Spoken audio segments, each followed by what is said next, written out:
You know, I like to kick off all these shows the right way.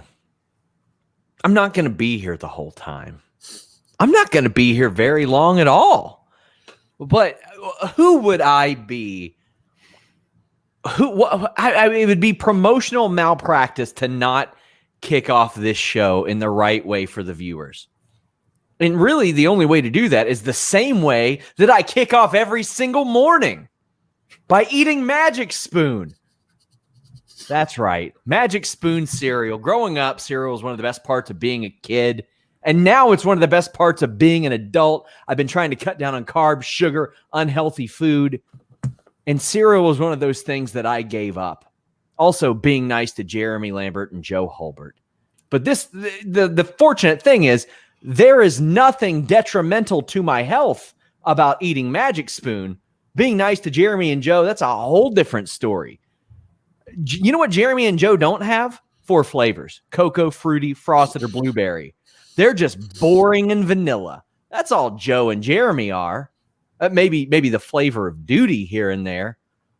But Magic Spoon tastes amazing. It's too good to be true. 0 sugar, 11 grams of protein, only 3 net grams of carbs in each serving. And if you ask Magic Spoon to shave, it won't do it. Not like Jeremy. I mean, actually, he was asked not to shave, and he did it. So you know what? If you ask Magic Spoon to not shave, I personally guarantee you, Sean Ross Sapp, that your cereal will not be shaved. And my favorite thing about Magic Spoon is that it fills you up with 1 serving. You don't have to go back to the box and dump out half of it just to get full. And that doesn't even get you full. Let's be real. Let's be honest. It doesn't work like that. But 1 serving of Magic Spoon gets it done for you. At least it does for me. It's keto-friendly, gluten-free, grain-free, soy-free, low-carb, and GMO-free. And if you go to magicspoon.com/Fightful, you can grab a variety pack and try it today. Use our promo code FIGHTFUL at checkout to get free shipping. They are so confident in their product. It's backed with a 100% happiness guarantee.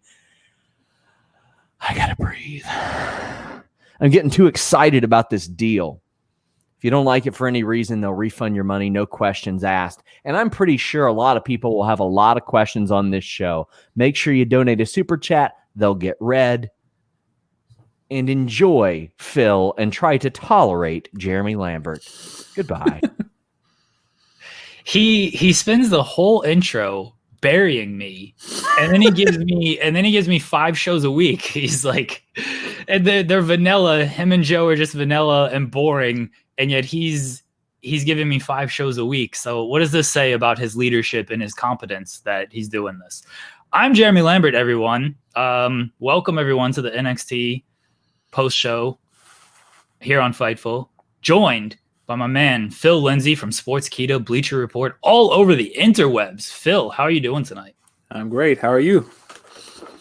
I'm well. Yes, Kyler. Sean was here, so I don't have to do the ad read. He has no trust in me to do these ad reads. I don't know what it is. Phil, NXT TakeOver tonight. I thought this was a fantastic show. What do you think of the overall show? I thought it was a really good show overall. Some really good surprises, really good matches, good stuff all around. We started off with the Capitol Wrestling Center. It's the Performance Center, but they NXT'd it up. We'll say they added a cage, which is still behind plexiglass, so now you got an extra barrier there. They added a bunch of lights. They got a big video board now. Looks like the NBA screen with the video board. What'd you think of this new look on the Performance Center with NXT? I actually like it more than the Thunderdome. I think it's cool to still have the virtual fans, but it's not as noisy. It's not as flashy. They still tried to keep the gate, to keep the, gritty feel to it, but I like it a lot. I liked it as well. I thought it was very suiting for NXT. Triple H said it was going to be like heavy metal, and this was certainly like heavy metal underground kind of feel. This is what Triple H, he loves to do. So I thought it looked great. As a NBA fan, we watch these NBA games. I'm trying to talk about NBA, not NXT tonight. When we watch these NBA games, we see the giant video boards, and so that's kind of what I was used to in empty arena settings before even WWE went to the Thunderdome. So I thought it was kind of like that, but I really enjoyed this setup. Or do you know, like, Capital Wrestling? Does that strike any type of nerve with you? Because that was WWF before WWF. Yeah, I didn't know anything about the name. I just saw the news today. I didn't even know they were going to have the show there today. Phil, what are you doing? This was announced on like Thursday night. They were going to the Performance Center. I thought it was just going to be regular Performance Center. I didn't know we were going to get Cruiserweight Classic / Capital Wrestling. Phil's doing. He's a famous feature writer now. He's off the news beat. He just doesn't care that they're moving to the Performance Center and stuff now. It's too much news to keep up with in a week, man. Look, I agree. We got a super chat from Jamie Aguilar. Says, any idea who the redheaded woman was at the commentary table? Definitely didn't look like Beth Phoenix. Yeah, Beth Phoenix and Stu Bennett were not actually there. They were there virtually, but next to Vic Joseph at the commentary table, there was just two stand-ins, and they couldn't get a blonde. They couldn't get a blonde for this. So I was live streaming throughout this entire show, and a lot of chats were saying, that's Beth. And I kept going, guys, that's not Beth. So when it closed up to her, I was like, guys, that woman's not white. That's not Beth Phoenix.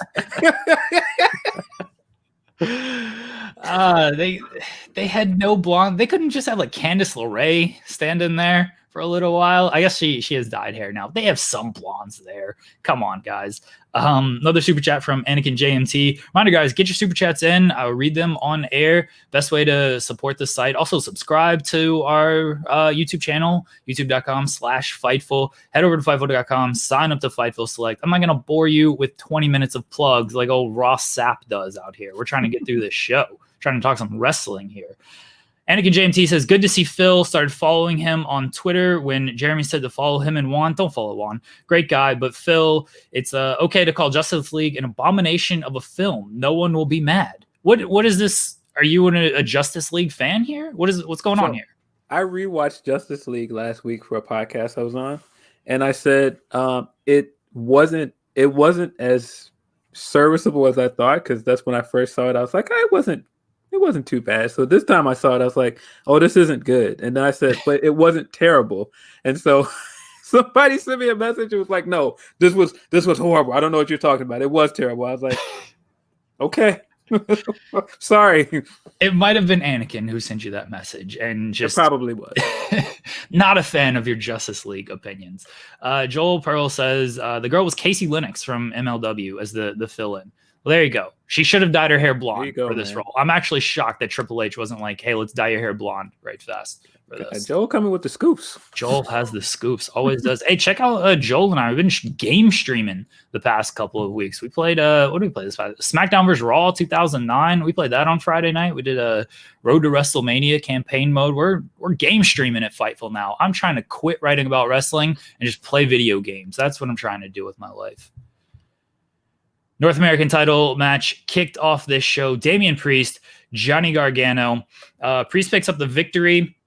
Johnny Gargano kept going for the one final beat, and in the end, Priest countered it with the Reckoning for the win. I thought this was a great back and forth match. I thought it was too early to take the title off of Priest, so I didn't think Gargano was going to win. But look, Gargano always delivers at these takeovers, and Priest has really found himself really before winning the North American title, but certainly during this run, he's done really well. What do you think of this match, Phil? So before we get to it, I'm just going to say that this was the second best Johnny Gargano performance of the night, because what we got later was just incredible. I'll get to that later, but this was the second best Johnny Gargano performance tonight. During this, I had the network kind of freezing on me, and it's been doing this thing now where it cuts the closed caption thing on. It's been doing that to me a lot, where I have to go in and turn off the closed caption. So what do you use to stream the network on? Chrome.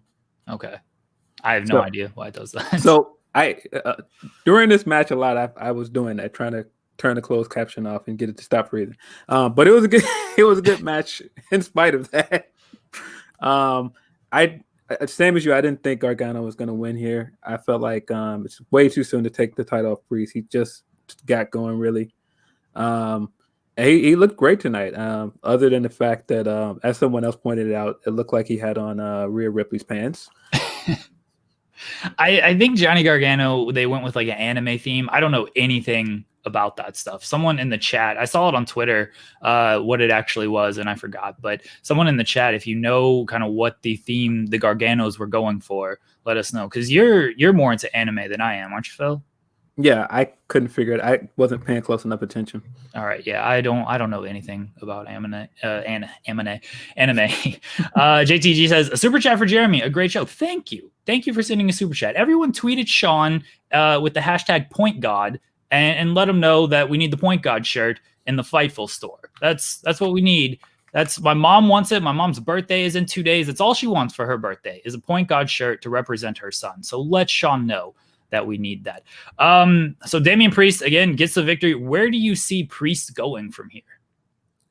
Hopefully this is going. Judging by some of the other wins and losses tonight, hopefully this is going to a feud with somebody else that's kind of on the rise, like Kushida maybe, or I would love to see Swerve move to the mid card and out of the cruiserweight. Yeah, We'll get to Swerve a little bit later on. I think Priest still has something maybe to do with a Cameron Grimes. Maybe they can do that. I'm trying to think who else is potentially. It looks like Ridge Holland is getting kind of elevated past that. Kushida, maybe?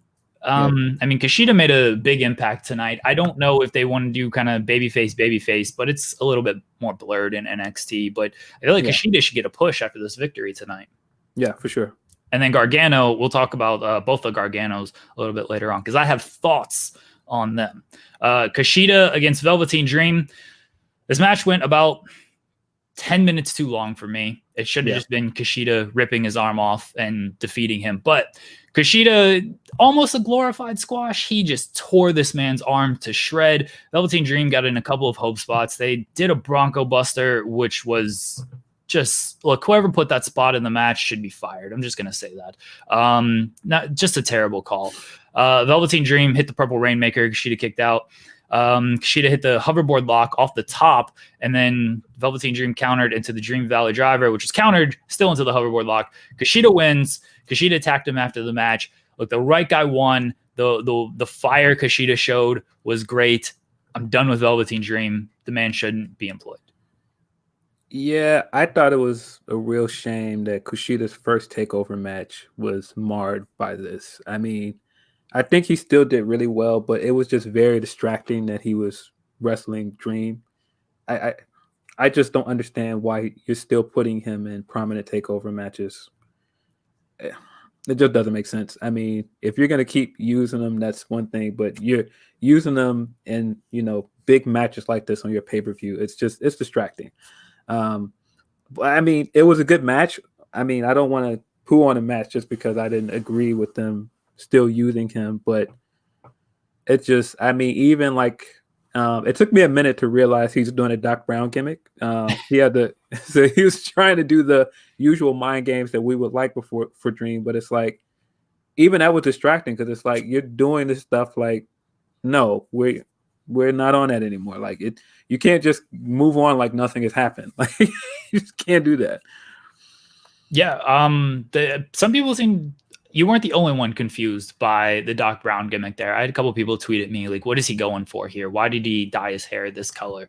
Look, Dream, his presentation is fine, but as a person, he's not a good person. And so I hope this was an injury angle to take him off television. But even then, it's like, why is he on television in the first place? If they used it just to get Kushida over and they're going to do something with Kushida and turn him into the biggest baby face on the show, cool. I guess that's one way to capitalize on this Dream stuff. But again, they shouldn't be doing this at all. Rob Wilkins sends a super chat, says Cameron Grimes' hat should be future endeavored. Look, all hats are allowed. All right. We're not future endeavoring hats out here. Put on that birthday hat. I don't have it near me, but I would. Hats are mandatory on the distraction this Thursday, by the way. So Kushida, yeah, I think he could do NXT North American title picture. We'll see what they end up doing with him. Velveteen Dream, I hope he's off my television for 20, 30 years, give or take. Give or take that. Go 20 or 30 years. Halloween Havoc is coming back, Phil. They did a big video package. It's on October 28th. It's going to be hosted by Shotzi Blackheart, apparently. Any thoughts on Halloween Havoc? NXT running with the old WCW gimmick there. Besides my thoughts on them rushing to get every WCW property they can before someone else does, I think Shotzi is a perfect choice to host it. It's just, I mean, you couldn't have picked a better person to host it. I mean, she is red hot right now. I hope this means they're going to give her something big to do at the pay-per-view. Look, this one, Great American Bash was rushed. All right. That one was announced like a week before the AEW show, and it was announced at like 9:40 or 9:50, right before the main event, just a throw-in commercial. This one, at least, they're giving about a month on this, and they made the proper announcement here. It seemed like there's actually plans for Halloween Havoc now. So at least that is good. Any Halloween Havoc memories from WCW? Just, of course, the Cruiserweight match, Rey Mysterio and Eddie Guerrero. So you went good. You went with a good match. My memories are like the cage match, the electrified cage, Chamber of Horrors. That was called Chamber of Horrors. I think we're gonna review that on the Distraction one week. The monster truck battle with Hogan and the Giant, where the Giant fell off of Cobo Hall. Like that's the Halloween Havoc stuff.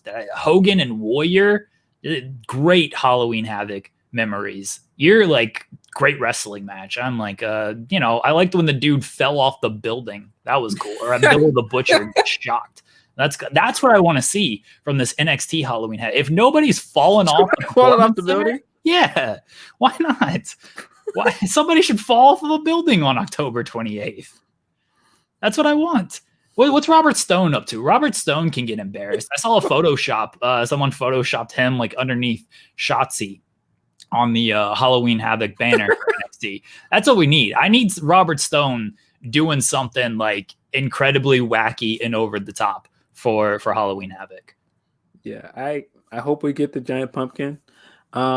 It is funny that they have made such a big to-do about beating WCW, and they have just nerfed everything that had made them great at one point.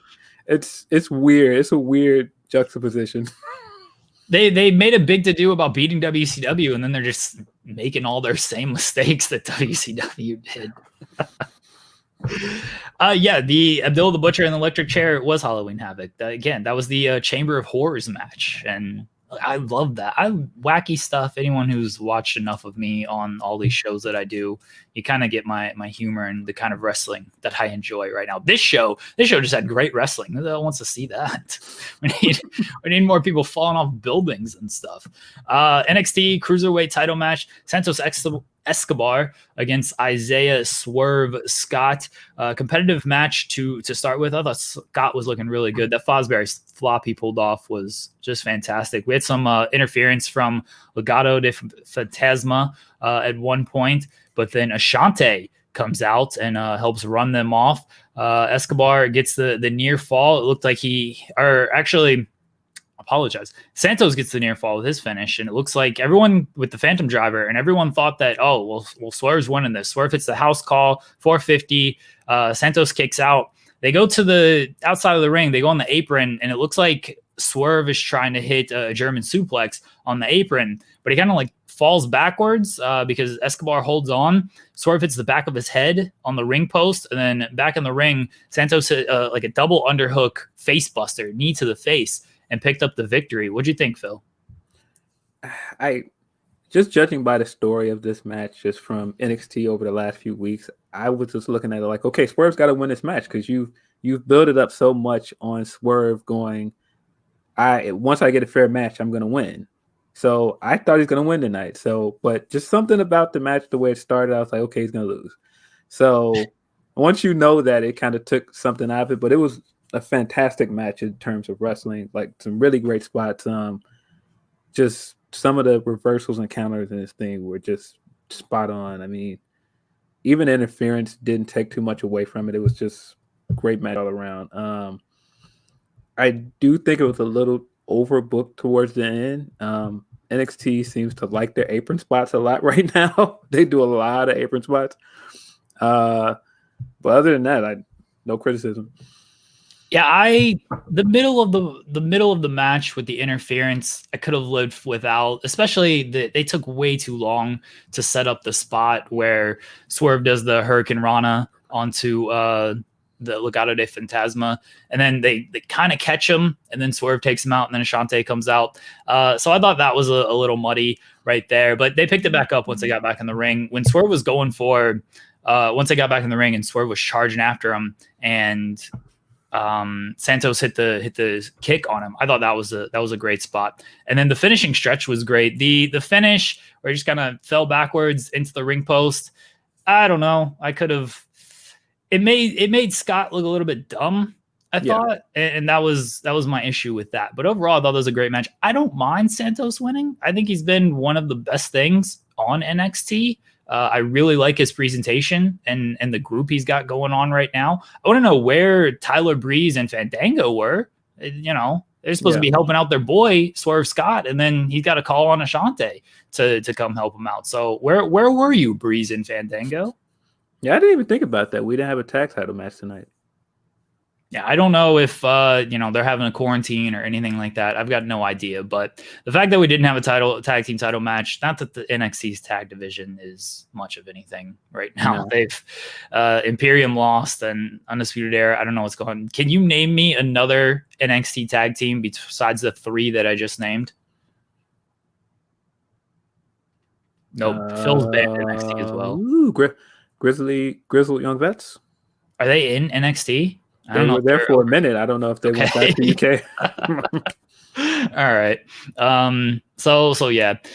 I would assume again they're probably quarantining, but hopefully they're back on television soon. I do like Tyler Breeze and Fandango. I'm glad they are getting this title run. It sucks that it's having to come under these circumstances where they can't be on television for the time being, and the NXT tag team division is just not great right now. Reminder, guys, leave a super chat, get your question or statement read on air, subscribe to the channel, leave a thumbs up on the channel. All that stuff really helps us out. Hey, if you're not listening on YouTube, if you're listening on Apple or any other podcast platform, leave us a good review. Leave us a 5-star review on Apple and iTunes. I know we do the majority of our work on YouTube, but hey, if you leave us a 5-star review on Apple, that helps people find the spot as well. Queen Hannah says, I like Tyler Breeze too. I know this. I know that. All right, we got the women's title match. Io Shirai, Candice LeRae. They're having a great match, I thought. And then the double ref bump. Johnny Gargano comes out. He's got a referee outfit on. He tries to fast count, and Io kicks out, which I thought was great. I like that he tried the fast count. I like that Io kicked out, puts her over strong there. The referee finally wakes up, and he's mad that Gargano has stolen a shirt. He wants his shirt back. I don't know if it was a fellow referee shirt. I don't know if it was his shirt, but he just wants this shirt back. As that's going on, Candice has the title. Candice hits Io with the title, another near fall, but Io kicks out. Io hits the Spanish fly, then hits the moonsault, gets the victory. The best part about this, you alluded it to earlier, Phil. After Io kicked out on the near fall from the title shot, Gargano's reaction, just falling over on the ramp, and just like his sell of this was amazing. I hated the double ref bump, hated the interference. Gargano's reaction almost made it worth it. What do you think of this match? This was probably one of the best hissy fits I've seen thrown in wrestling ever. Shawn Michaels-esque right there. Right up there with Billy Kay's tantrum after they lost the tag titles. This was amazing. I was talking to someone right before the match, and when Johnny came out, it kind of proved true. I don't really buy into Candice as a heel. I think everything interesting about her as a heel is her pairing with Johnny. So when Johnny came out and he tried to interfere, and then he did tried to slide her the belt. All of that stuff was fine. But other than that, I'm not really interested in heel. I don't know. Go ahead. No, I was just going to say, other than that, the match itself was good. Probably not as good as their other TakeOver match. No. I didn't think it was as good as their other TakeOver match either. And I think the interference and kind of that kind of hokiness hurt it in that regards compared to the other one, which was just like balls to the wall action all throughout. My issue, I love Candice LeRae. She's one of my she's my favorite thing in NXT. I think she's the best thing in NXT. I don't like that she's almost reduced to Mrs. Gargano a lot, and this was kind of another case of it here. I think that Gargano, both of them, could be main roster bound. I don't know what you're doing with these two in NXT after tonight. Like Candice, we're going to get to the two kind of returns here in a second. I don't think Candice is winning the title anytime soon. Gargano's already won all the titles, and he just lost a title match here. There's really no place for them in NXT right now. I don't know how they would do on Raw and SmackDown, but I just don't know what else they can do in NXT. At least Raw and SmackDown, you got fresh matchups for them. And both of those women's division needs something, because like SmackDown, Bayley's run through everybody. Raw, they're reduced to, and I love Zelina Vega, they're reduced to just having a manager and Zelina Vega challenge for the title, because Asuka's kind of almost run through everybody. So I would move them up to the main roster and then just start fresh with them, because I don't know what else they can do with NXT. Yeah, NXT's women's division is kind of overstaffed at the moment. It's kind of crowded. But to me, I think the best chance they had of putting the title on Candice was the premiere episode on USA. I thought that was the match. If you were going to put the title on her, you should have just had her beat Baszler. But after that, she's been just kind of there until the heel turn. And I mean, even the heel turn is just kind of like, oh, we'll give her this. And it's like, okay, well, where's it going? It just doesn't feel like it's going anywhere. Yeah, I think she'd be great as a heel. I think Candice would be great at anything she does. Yeah. I don't want her reduced to just Mrs. Gargano the entire time. I would actually like to, if you're going to move them up, split them. They won't do that because they're married, and like that's one thing WWE does well, is they keep married couples together. They'll take away your Twitch streams and all your money avenues and all this stuff, but they'll at least let you be on the road. They're not even on the road now. They'll at least let you be on the same show as your significant other. So kudos to WWE for that. But I don't like that she's just reduced to Mrs. Gargano so often, because she's an incredible performer on her own. So big fan of Candice LeRae. I hope she succeeds, whether it's NXT, Raw, or SmackDown. And Johnny's fine too. Whatever. Mr. Takeover, Johnny Gargano. After the match, Toni Storm comes up on the big screen and says she's back in NXT. Great to see Toni Storm back.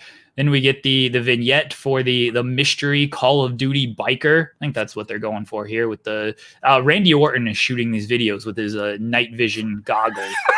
That's what happened here. He's producing these videos. And then this person arrives. They were already at the performance center. They go around to the back. They enter, comes out, takes the helmet off. Ember Moon back in NXT. We got Toni Storm and Ember Moon back in NXT. What do you think, Phil? I was very, very happy about the Ember Moon reveal, because I assumed she was still hurt, and I had just, plug, just wrote something about Ember maybe yesterday. So I was like, boy, it would be good to see her again. And then here we go. Next day, she's here. And then definitely was a good decision to move her back to NXT. I always thought the way that they prematurely moved her from NXT, I thought not having her beat Asuka when you had the chance to really cement her as a star and make her into a big deal really hurt her in some ways. So, just putting her back on NXT and getting her in some fresh matchups and, reminding people why she was over in the first place, because she's a good wrestler, is the good move. It's the right move. Where can people find this Ember Moon article? If you're going to plug, throw the website out there and everything. Okay. So, I just wrote a piece on the 10 best finishers for Bleacher Report, and spoiler: Ember Moon was there. Ember Moon was on it. We don't have to give away the number. We want people to still click the article. But if we're going to plugs here, Phil, we're gonna get them out there right, so we can lead people in the right direction. Not just, hey, I wrote this article. Follow Phil on Twitter as well. That way, what's your Twitter handle, Phil? It's PhilDL616. There you go. That's it. There you go. We'll plug everything again in the end. But again, we're going to do this right if we're going to throw out these plugs here.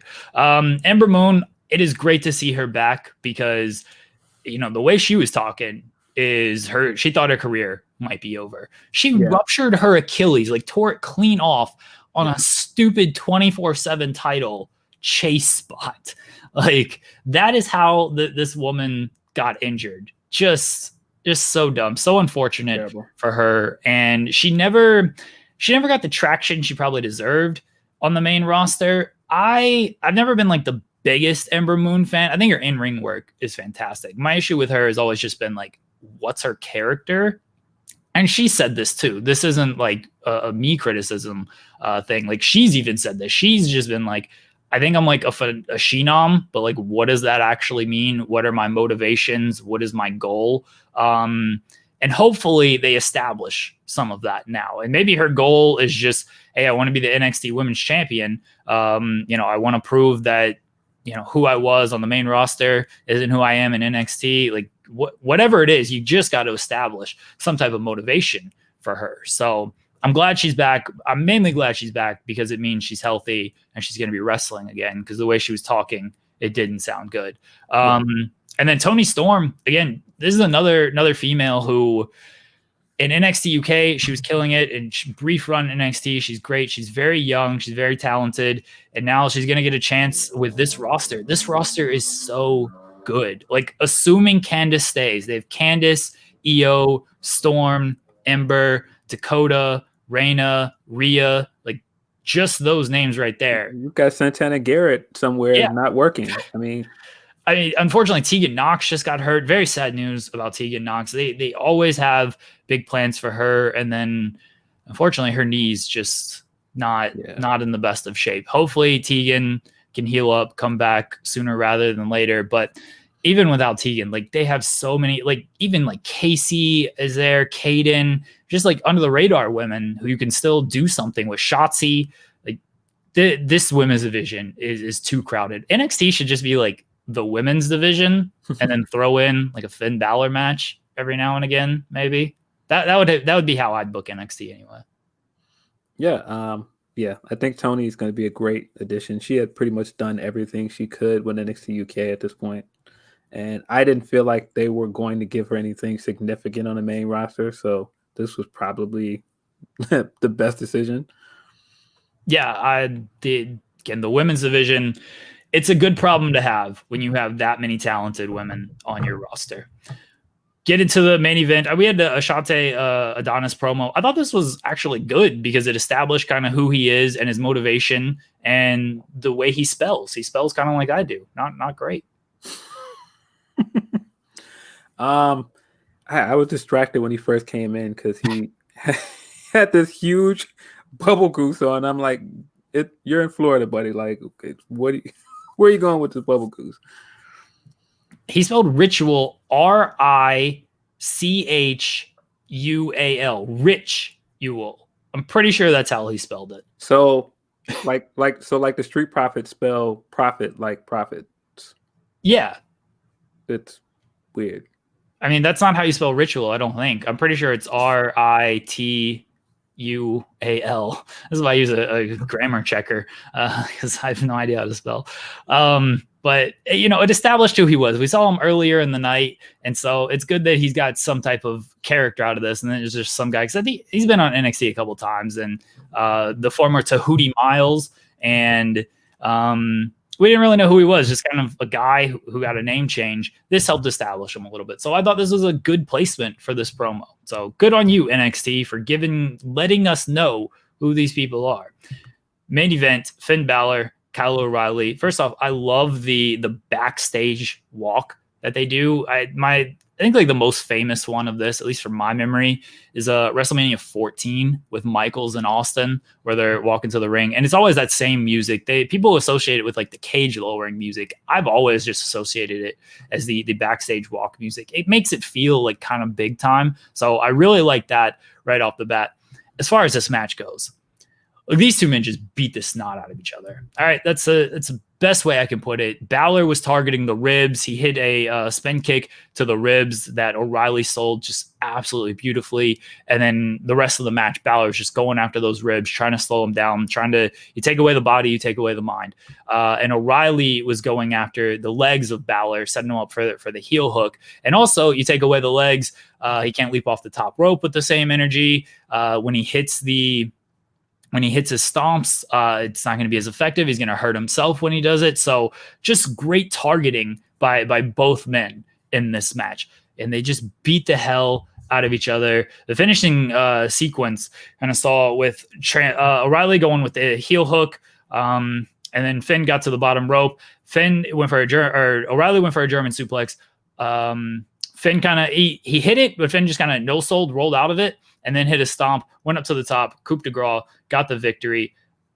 Finn was bleeding from the mouth. It looked like he bit his tongue on the double stomp after the German suplex. I feel like that's what it came from. But yeah, this match was just a tremendous, tremendous hard-hitting affair. Yeah, I mean, you knew going into this match it was going to be good, and it was really, really good. Easily match of the night. I was like you at once Finn started bleeding from the mouth. It was a little distracting. I was like, when did that happen? Because it didn't look like he got hit in the face. Maybe he, like you said, bit his tongue or bit his lip when he came out of the suplex. I don't know. But yeah, just really, really good technical match. We don't get to see Finn wrestle this technical that often, at least we got used to the style of matches he was doing on the main roster. So we hadn't seen him wrestle this way in a while, and it was definitely a breath of fresh air. If you don't know how well O'Reilly can wrestle and his technical style, I mean, we've seen it in tag matches. If you're not familiar with his ROH stuff, it's kind of, I'm sure that was jarring for some people, but for the earlier this match, he got beaten on for like good 10 minutes of this match, just relentlessly beat on. So when he finally comes back and he's showing a gutsy comeback, he sold it really, really well. Finn sold the knee injury really well too. It just really, really good stuff all around. What I love is that everything in this match made sense so many times in these longer matches. And this kind of happened in the Keith Lee Karrion Kross match last month, is they'll like do limb work that just doesn't go anywhere. And by the end of the match, his arm's getting targeted for the first 10, 15 minutes, and then he just uses his arm like it's a normal thing. I mean, Sasha Banks is out here just, let me hold my neck. It kind of hurts, and it doesn't mean anything. Balor going after the ribs in the midsection, O'Reilly going after the leg. It all made sense. The selling was great throughout. I love the counters that both men had for each other. You can tell that they're longtime fans of each other, and they studied tape, I guess would be the right thing, because the counters they kept doing were fantastic, and the different transitions and stuff, just an excellent professional wrestling match. Kyler James said in the chat earlier, like, Jeremy hates pro wrestling. I don't hate pro wrestling, right? I love great pro wrestling, and I love horrible pro wrestling. I don't like pro wrestling that's just like, all right, that's pretty mediocre. We can watch this any time of the week. Wrestling is so good now that a lot of it just feels kind of the same to me. So I need like really great matches that stand out like this and make me feel invested, or I need something that's like really bad that I can just like laugh at and get some jokes off on. This was a really great professional wrestling match. No bullshit either. I think a lot of people, including myself, were worried that, Cole's going to come out, Roddy, Fish, they're going to come out. There's going to be some type of Undisputed Era shenanigans. Are they going to do a turn? Is Cole going to screw up and cost him the title? What's going to happen? None of that. Clean finish. They shook hands. They showed some respect after the match. Love that. Give me that stuff. Don't bullshit me with DQs and just like the women's title match, double ref bump stuff. I don't need any of that. Just let these people go out there and just have a great wrestling match. Yeah, I agree. If anything, I would say the aftermath with Holland and the Cole, it didn't really feel needed.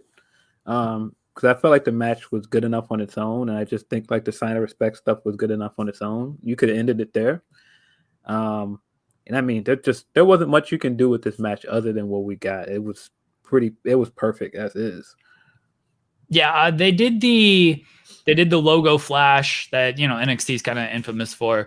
The ending screen, and then we had Ridge Holland carry the lifeless limp body Chugs Adam Cole to the ring. Chugs just looked like he went through a 5-hour game of Uno, and then Ridge Holland had to carry him to the ring, dump him on the floor, and then Strong and Fish are coming out, and they're like, "What happened? What did anybody see what happened? Get medical? Like, why weren't you with this guy? Like, you guys are all friends and stuff. You weren't backstage watching this match together." Adam Cole went to the bathroom, I guess, and got jumped by Ridge Holland. That's the only thing I could think of. Like, at some point, they had to leave each other's side, right? And then Ridge Holland beat the hell out of him. And then I guess Fish and Strong were just so invested into this match, which I don't blame them. They're like, man, Cole's been gone for like 20 minutes. Hope he's okay. There's like, hope nothing bad happened to him. The next thing they know, they see him just being dumped ringside by Ridge Holland. Yeah, my favorite part of this was them going to Finn and going, "What happened?" And he's sitting there, he's sitting on the mat, still selling his knee injury and bleeding from his mouth. Like, I don't know. Finn and O'Reilly are like, dude, we just wrestled this 30-minute match. We're not keeping tabs on Cole. That's you guys' job. That's what y'all are supposed to do. It looks like Ridge Holland is going to be kind of a big player in NXT now. What do you think of what they can do with Undisputed Era? Because there's been a lot of theories out there on who's going to turn, how it's going to happen. What do you see for Undisputed Era in the coming weeks?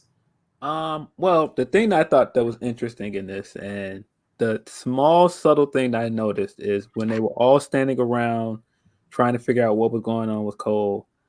If you look at O'Reilly, he's sitting on the apron and he's just kind of like, what is this? Like, and you could tell that he was slightly annoyed. I don't know if I was reading too much into it, but that was the subtle hint that I got from this. I think they've been kind of hinting at that, like, Cole is kind of disgusted almost that like he's not the champion, and that kind of even O'Reilly is getting this opportunity. Like, obviously supporting his boy and everything, but Cole has always been sort of the centerpiece of Undisputed Era. So seeing someone else kind of get that opportunity, it's like, wait, what's going on here? So a lot of speculation that Cole would be kind of jumped out on this and turned babyface. I would just rather, like, why can't they just like go their separate ways for a little bit? Why does it have to be any type of turn? Why can't Cole just wrestling. What's that? Because it's wrestling. And everybody wants to book a turn. Everybody wants a barbershop window. Yeah, I mean, it is true. But like, why can't Cole just like go to the main roster, do like a run? Fish and O'Reilly go up there, breathe some life into that damn tag team division, either one on WWE. And then they just get kind of called up, like staggered, almost in like a wave, or go up together. I don't think groups always need to be split up. And New Day is a big proponent of this, of just like, hey, Kofi can do a singles thing. We can support, kind of take like a back seat, but still be a group. Like that's what you can do. Not everything has to be a turn. People are just good people sometimes. They don't have to turn on anybody. They don't have to turn on their friends. Yeah. And I didn't see anything where I felt like Cole is just going to turn on him. If anything, like, I just saw that little bit of hint that it looked like O'Reilly was a little annoyed. But if anything, I could see them turning the entire stable in the faces, because I mean they're the most popular act on the brand anyway. So I can see that, but I don't know. I mean, I'm a little worried about them moving up to the main roster because they don't book tag teams really well in the main roster. They don't book anybody well on the main roster unless you're Roman Reigns. Yeah. Yeah. I mean, I did think about tonight. You don't really see anybody kick out of the coup de grace. So when he hit the coup de grace, I knew it was over. Yeah. So you don't, I mean, when I really think about it, like Roman's even lost to the coup de grace. That's a move they protected. They protected like that, Corbin's finish, which at some point they're gonna have a bunch of people start kicking out of that. The Claymore outside of like Brock, that's pretty heavily protected. They are good for the most part at like protecting some of those top tier finishers when they want to. So good on them for that. Undisputed Era, I don't know what this Ridge Holland stuff is. I've not seen enough of Ridge Holland to know if this is all going to work out. Like that Gargano match was fine, but he also nearly killed poor Johnny Gargano in that match. So, but if anybody can get a good match out of him, it's obviously going to be Adam Cole. Adam Cole got a great match out of Pat McAfee. I mean, Pat McAfee held his own, but yeah, I think there are more baby faces now as well, especially after the Pat McAfee stuff. Like McAfee was blatantly the heel in that match. So I think Undisputed Era definitely baby faces, but then you're on the heel side for NXT. Like, who are your top heels in NXT? Karrion Kross is out. Like, who are like the big time heels in NXT? Well, I think the sleeper heel is Cameron Grimes. Cameron Grimes is probably one of the funniest heels in the company at the moment. Other than that, I mean, you're hotshotting Imperium over when they're there. Other than that, I mean, because Finn's not a heel anymore. I don't know what he is now. He's a tweener, I guess. Yeah. I don't think Finn is really a heel. So that's the only problem is, and they've created this problem on SmackDown, is like they don't have any like great baby faces to challenge Roman. Like, people want the Fiend to be a baby face, and like he ain't the baby face to challenge Roman Reigns. Okay, you need like a peer baby face, like a Kofi, a Big E, the Usos, like those guys, Kevin Owens, like those guys can challenge Roman. Reminder, guys, get your super chats in. We got a couple super chats from Evan Wright. Evan Wright says, just want to leave a hashtag point god. Thank you. And Phil appreciation super chat. Love the Phil insight into the world of wrestling and wish all the best. Evan Wright also says, top babyface Damian Priest, baby. Like, they got enough baby faces. Hey, turn Damian Priest heel. They have way too many baby faces on NXT right now. Yeah, well, I mean, they've got the opposite problem in their women's division. They've got so many heels in the women's division. Like, there's barely any faces. Like Shotzi, I guess, and Rhea. Yeah, I mean, isn't Io like technically a face? They do this thing now where they just don't even acknowledge the turns anymore. They just are kind of not a heel anymore, because that's kind of what they did with Finn. He's just kind of not a heel anymore. Like, I'm fine with like shades of gray stuff, because not everything is black and white. Like Roman Reigns is a heel, but for his motivations, like, he thinks he's justified. So like, I'm fine with that kind of stuff. But if you're gonna like set something up as a turn and then kind of just ignore it a couple months later, it gets confusing. Where if it's something like a Cody thing, then it makes more sense, where it's like, all right, he's a babyface, but he kind of doing some heel stuff sometimes. Like, then it not Cody, Kenny Omega. Like, then it blurs it a little bit better. Don't just do like an outright turn like they did with Io, like they've done with Gargano, and then just like ignore it because shit, we don't have any baby faces left for them to fight. So now they're a baby face because they're fighting a heel, which is kind of what happened with Io during like the Charlotte stuff and then the Candice stuff. Right. Yeah, I definitely think that's a major issue on NXT as a whole. Like, it's not like before where they let a lot of these turns and storylines breathe. It's just everything is immediately on to the next thing. Like, this person turned, okay, we're immediately on to this. Or, oh, this person won a championship. Okay, let's immediately jump off that and let's immediately have them drop the title. Everything just happens way too fast on NXT right now.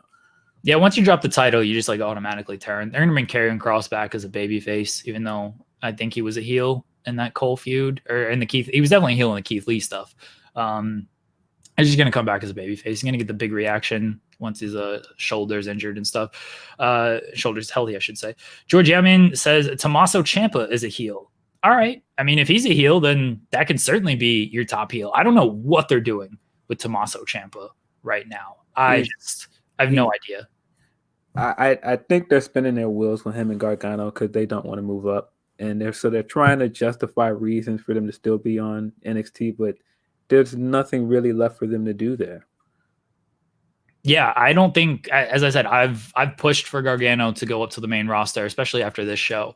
Ciampa is kind of the same thing. Like, I don't know what else you're doing in NXT, man, and it doesn't seem like they've got any type of big plans for you. I would love like a proper Ciampa Balor feud. I think that would be really great. I don't know if they're going to do it, but they are lacking heels right now, so Ciampa would certainly make sense in that spot.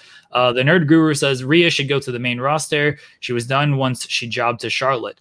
I mean, she should have beaten Charlotte and then just like stayed on the main roster. But yeah, they can heat Rhea back up pretty quickly, but she seems down in the pecking order compared to, I mean, Ember's back and Toni Storm's back. I would imagine Rhea's behind both of them. Yeah, Um, they set Rhea up to fail, man. When she lost at Mania, she's just been kind of directionless ever since then. I thought she looked great in a cage match, and that at least righted the ship and gave her a big win. But it does. I don't see her winning the title again. I don't see her jumping ahead of some other people that are hotter than her right now. Like I would say that Shotzi's in a better position than her right now.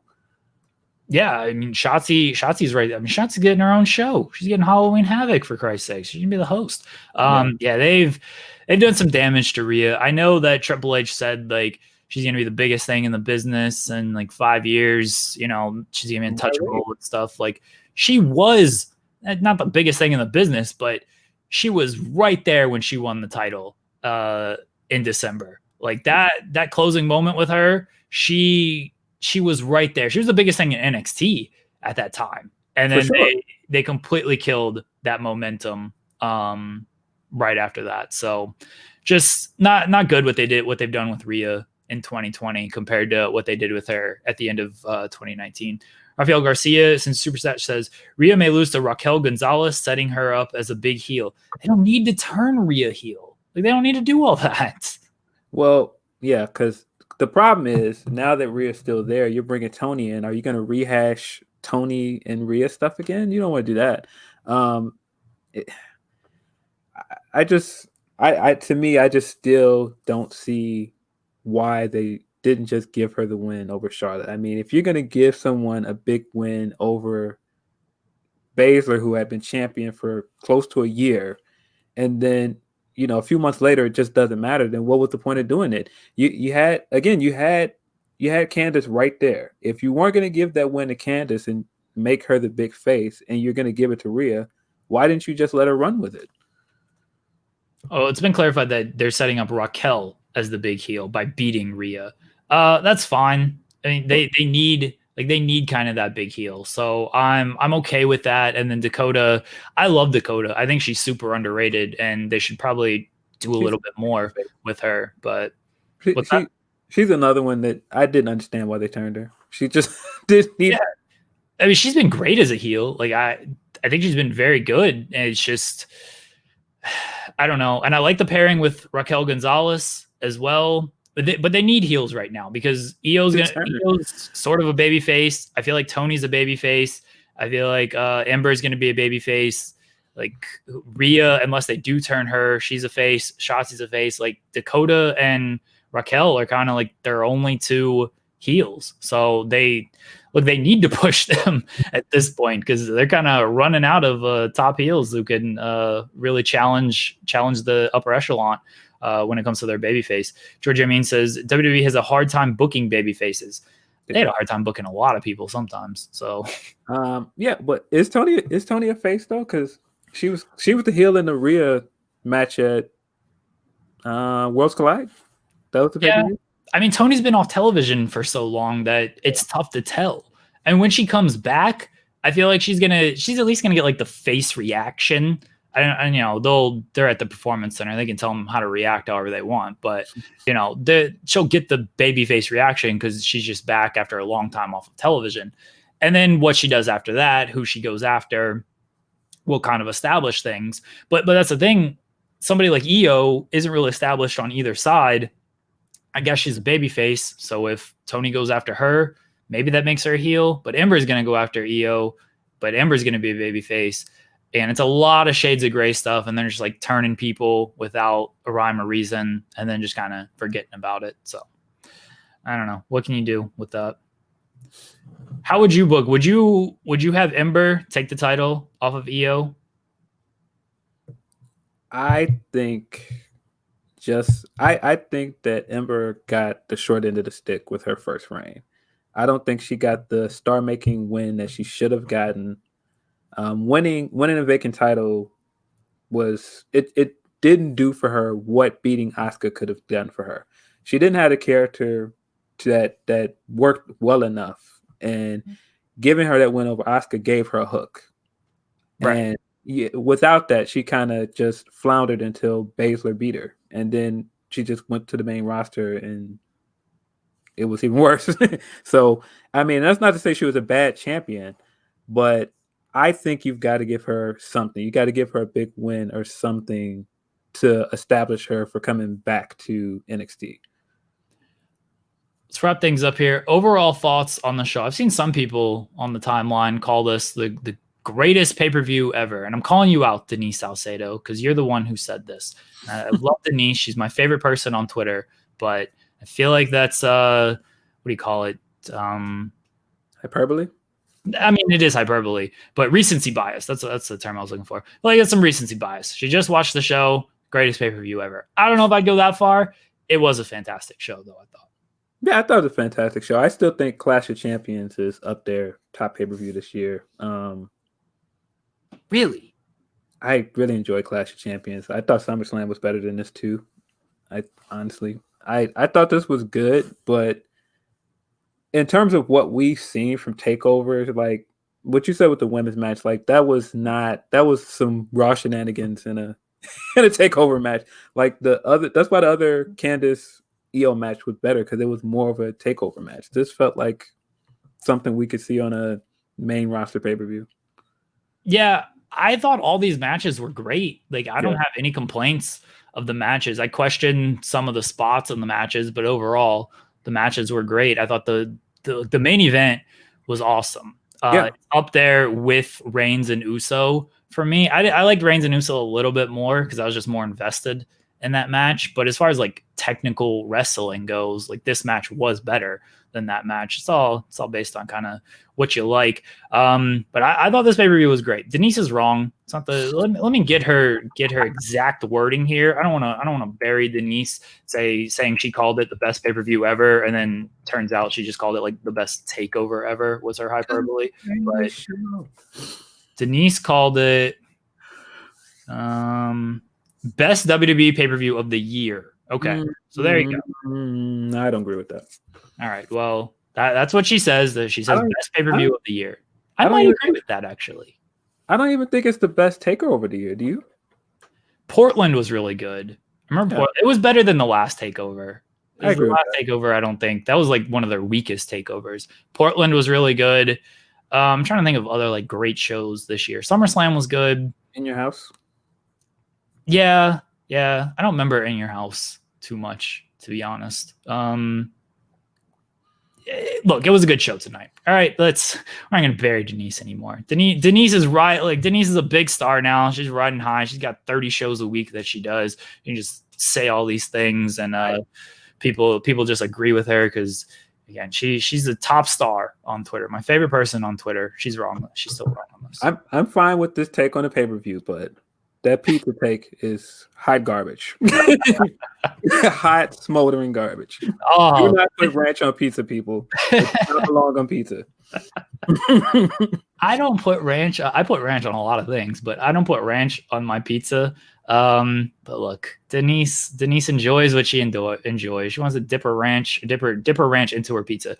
Dip her pizza into her ranch. That's what makes her happy. More power to her. Denise, we love you. Hope you're doing. I'm sure she's probably doing her own show tonight. We're probably going head to head. Actually, you know what? Don't watch Denise's show. Watch our show. Counter programming. Yeah. Don't watch that. Watch us, everybody. Denise will be on the post Raw show tomorrow with Sean. I think. I mean, I assume so. He'll probably just call on me to do it. That's what he does. That's what Sean does. He's like, oh, can't do this. Hey, Jeremy, go do this show for me. Like, no problem, Sean. I got nothing better to do, but just, whatever you need me to do, Sean. Phil, where can people find you? Oh, you can find me on Twitter. My handle is PhilDL616. You can also find my writing at Bleacher Report and Sportskeeda. Evan Wright says Wrestle Kingdom is the best pay-per-view of the year. Fight me. Yeah, Wrestle Kingdom, that didn't take place in 2020, though. That took place in like 2012, right? That's how long ago it feels like Wrestle Kingdom was. I don't remember what happened on that show. And that was a 2-night event too. The night, both main events were better than anything we've seen anywhere else. Yeah. Yes. Denise does have like a podcast every single day of the week. Denise is a giant star. All right. She's too big to do our show now. So, everyone on Fightful Select, Sean's breaking news every day. You get interviews, early access to interviews. Ben Carter interview is up. You get a bunch of other podcasts. The Weekender with Steven Jensen, Alex Pulowski, Sour Graps, which is great. Sign up for Fightful Select, $5 a month, bunch of news, bunch of extra podcasts, early access to interviews. Great way to spend $5. Get that cup of coffee at Starbucks one day. It won't kill you. It won't kill you. Just get the cup of coffee. Sign up to Fightful Select. You'll be all right. It'll be worth it. I promise. Look, if you're not sick of me yet, I don't know why, but I got Tuesday movie review with Joe Holbert. We got some movie with Rusev, Ziggler, and Kane. Out of Time, I think it's called. I don't remember what it's called, but this is what we're watching. That sounds amazing. Yeah. We review all these movies and they're all just terrible. Like some of them are like terrible in a great way and I love them. Some of them are just like boring and just that's it. Like I have nothing to do or I don't want to watch them. I don't even want to talk about them. That's Tuesday. Thursday, we're doing the draft live special, 6 p.m. Thursday. Myself, Joe Holbert, Jack Crosby from CBS Sports, and Robert O'Neill from the Robert O'Neill section of Twitter. We're doing a live big mess of a draft. I have no idea what to expect from that show. It's gonna be nuts. Joe and I are live streaming the TEW series, our first booking session Friday afternoon, assuming Joe's not a coward and doesn't tap out on that. I'll be on the SmackDown post show. Probably do some gaming stuff Friday night. Probably do some gaming stuff Saturday night. Yeah, tap the bell for notifications. We're doing Fightful game streams a lot now. It's supposed to be like once a week, and now I'm doing like 3 times a week. So when we go live, sometimes just on a whim, but when we go live, if you're not subscribed, if you don't have the bell for notifications, you won't know, and then you won't be able to join us. And you don't want to do that. You don't want to miss out on these game streams, Phil. We're streaming No Mercy, SmackDown vs. Raw. We're streaming all the old school games. What's your favorite old school wrestling game, Phil? It might be No Mercy. No Mercy's the 64 game, right? Yeah. Yep. No Mercy. We played some No Mercy. Myself and Robert D. Felice played some No Mercy on Saturday night. That was last night. Jeez. So yeah, tap the bell for notifications. When we go live for the game streams, you can listen to me rant about my personal life if that's something that interests you. Guys, thank you. Thank you, everyone, for joining us. Until next time, till Friday or Monday, whatever day. Until Monday, when Big Star Denise Salcedo is back, that other guy is here as well. We're out.